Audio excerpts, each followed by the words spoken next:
আসসালামু আলাইকুম প্রিয় দর্শক, আপনারা দেখুন আসলে একজন কৃষকের ফসল ফলানো কতটা কষ্টের।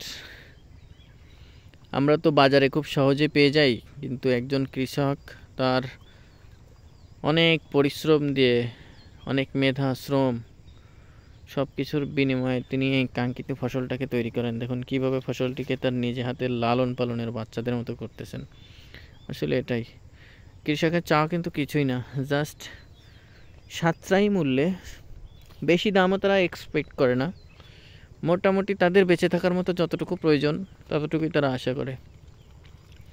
কিন্তু আমাদের দেশের বড় একটা সমস্যা হচ্ছে কি জানেন, যে মধ্যস্বত্বভোগী অর্থাৎ যারা এজেন্ট মাধ্যম হিসেবে এইগুলো বিক্রি করে তাদের লাভটা বেশি হয়। কৃষকের অনেক কষ্ট হয়। একটা এই যে কফি লাগাইছে, এখানে পানি সেচ দিচ্ছে, এতে সার দেওয়া হয়েছে, স্প্রে করা হয়েছে, অনেক খরচ। আসলে সেই সুবাদে বাংলাদেশের কীটনাশকের ক্রয় মূল্য তাদের সক্ষমতার ভিতরে থাকা উচিত আমি মনে করি। বাংলাদেশের কৃষকদের আসলে অনেক ডেভেলপমেন্ট করা উচিত।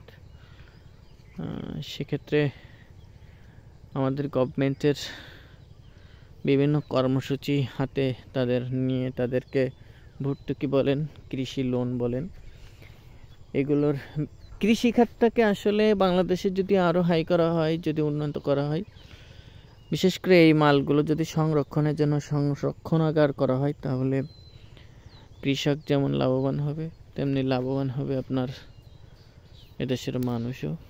তাদেরও কাজের প্রতি আগ্রহ থাকবে, কৃষি ফসল ফলাবে। সেই প্রত্যাশা সকলের প্রতি আমি রাখছি। আল্লাহ হাফেজ।